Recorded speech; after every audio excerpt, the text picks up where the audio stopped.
Let me teach you how to carry with Angela because I know you're going to lock her in ranked and sell everyone's elo. Angela is very impactful in her own right. She should be playing her own game, finding vulnerable targets and making them pay for it using her one-shot combination.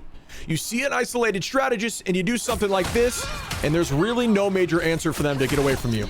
You need to play her like a hawk with intention. You need to be stalking your prey and finding vulnerable moments. Use your height and your speed to your advantage, and then pop back into LOS to one-shot combo a backline because she absolutely can do that. This guide is going to break down her abilities, her combos, some tips to make you better with her and things you maybe didn't know, and then her weaknesses as to where she'll struggle when you play her in ranked. Angela is not your typical frontline tank, so if you play her like that, she will be booty cheeks. I'm sure you've seen these abilities, so I'm going to go through very quickly just to kind of highlight some things that you maybe didn't notice. Angela is consistently in fly mode until you press the E button, in which she'll go into dual axes and land on the ground, creating an area of effect. This area will constantly damage enemies, and every time you or allies attack on this area, you'll actually gain bonus health.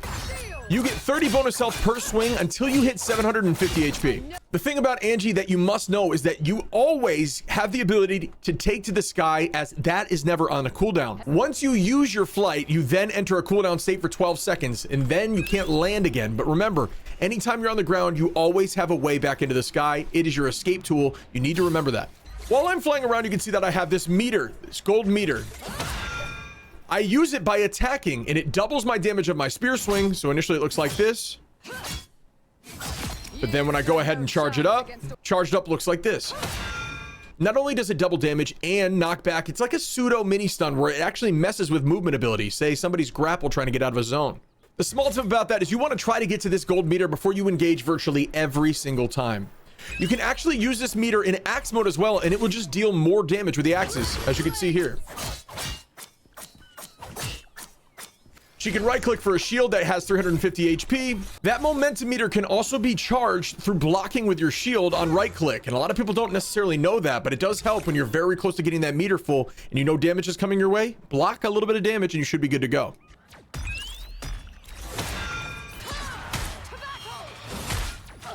The best part of Angela's kit by far is her charge, her left shift ability. You can actually use it to skewer people and displace them and throw them around the map. But it's also good for impaling with your one-shot combo, but we'll get into that when we get to combos. Her charge also does a really good job of growing her gauge.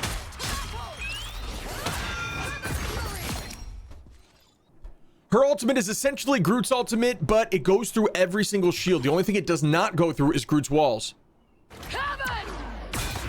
I'm talking Cap Shield, Strange Shield, Magneto, even Bubble, it'll land behind and pin anyone. When you throw her spear, you can press Q once more at a certain meter, roughly around 20 meters, to land on that zone and put your AoE down, similar to how you'd land straight down with your E cancel. There's also a glitch right now where you can actually grab people, throw them into the corner of your wall, and deal infinite stab damage. I don't think that'll stay in the game, but it's just something to note. It can be very impactful on solo targets like Doctor Strange or any other tank. Essentially what's happening is they're reaching the max range of your dash on your ultimate. It's pulling them back in so the stab hits them multiple times. It's harder to pull off than you think, but it can be really strong if it stays into the game. There's some little things about each of those abilities I'll talk about when I get to tips. First, let's discuss her one-shot combo. Angela is very much a stalking vanguard. Your whole job is to take weird angles and find somebody that's vulnerable and provide a one-shot combo. The combo looks a little bit like this. You're going to melee, then poke. Then you're going to dash at the enemy, lifting them up into the sky while you gain your momentum back. Then you're going to once again melee poke. It'll look a little bit like this in practice against a 275 HP strategist.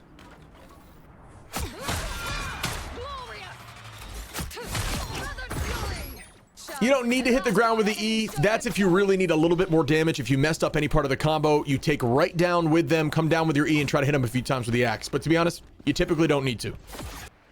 Against strategists without 275 HP, you really don't even need to do the melee cancel prior to the poke. You literally just poke, grab, lift up, melee poke. Goodbye. And it's that fast, that simple. Outside of that, if you're ever near the walls at all or any off map, just grab enemies and toss them right off. And now let's talk about the best tips I can give you for Angie.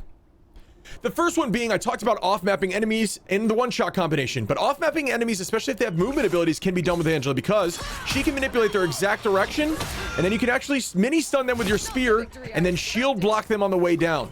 Putting that shield in front of them will make it so things like sometimes Venom's grapple doesn't activate because it accidentally hits your shield.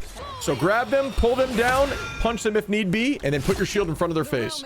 The next tip I want to talk about is charging up that momentum meter. Flying around obviously is a good way to charge up the momentum meter, but you also gain fast charge when you've skewered somebody. Look how fast that charges up.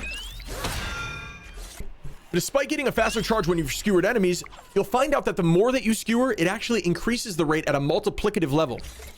So check this out. Ready? Look how fast it'll grow this poke back as soon as I grab both of them. Done.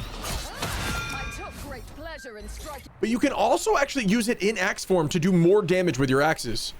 Look at the damage with these axes when I have no charge with the full combo.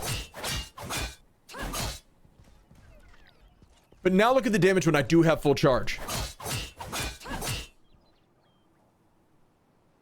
Once again, without full charge.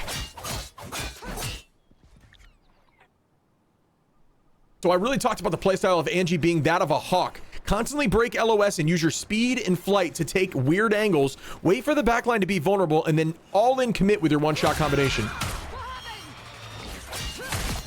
But if you ever see a moment where your backline needs peeling, you can go ahead and skewer your backline and protect them. She does a really good job of staying on top of things like Spider-Man because she can shield, fly, and just consistently poke in the sky. And remember that if your team is fighting somewhere and there's a vulnerability, don't be afraid to put this zone down, dealing constant damage to anyone inside of it and helping your allies with overshield. Just remember that when you're in axe form, you are incredibly vulnerable and honestly not incredibly strong. You more so just want to use it for a finish up a KO or to commit with your ultimate or to put that zone down to help your allies. And outside of that, you want to be ready to press E to get to the sky super quick. The nice thing about Angie is that she can at any point go back into the sky. The only time the cooldown has trouble is when you take the flight. Then your cooldown to retake ground activates. So notice I can hit the ground at any point and fight for as long as I want. And if I ever sense that the fight's getting too difficult for me to handle, I should immediately press F and relocate and reset again. You do not want to stay there and brawl with her dual axes very much. Once that zone is gone, you are incredibly vulnerable, and honestly, she just does not deal that much damage. She rarely wins 1v1s in axe mode, but it is a great finishing tool. The final sleeper tip I want to tell you is when you come down into axe mode, if you land on enemies, you'll actually deal more damage to them. The spear thrust downwards does damage. As you can see the difference between these two. Although it doesn't seem like that much, it's like a bar and a half, that's still pretty significant in some of these 1v1 fights. Now let's talk about the biggest weaknesses that she has. Angie's biggest struggle is hard CC. In my opinion, the biggest struggle for her by far is Invisible Woman. Invisible's push, pull, orb, and even her melee push can cancel your dash in.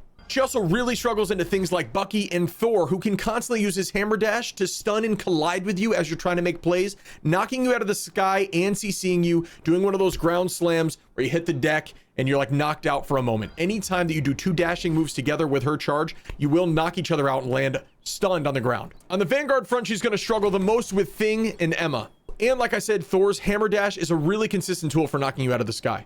Angela does an all right job marking flyers, but if there's a multitude of flyers and you have no protection, you are not going to be able to handle them all because you do not do too much damage while you're in the sky.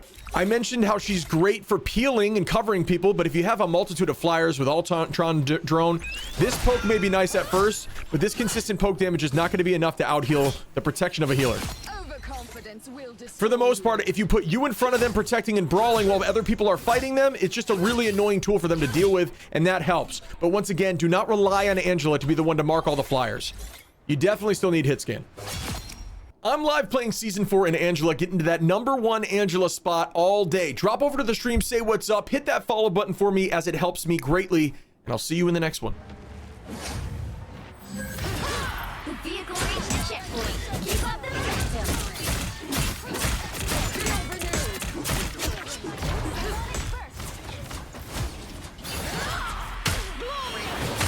You did your part, I suppose.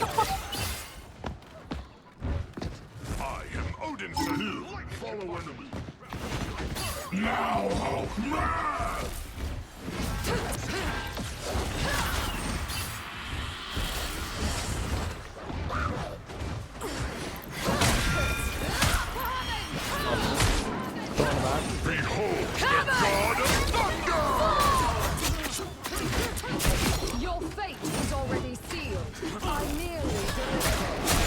attention there.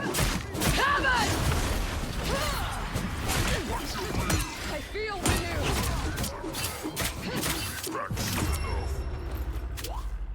The current score is 3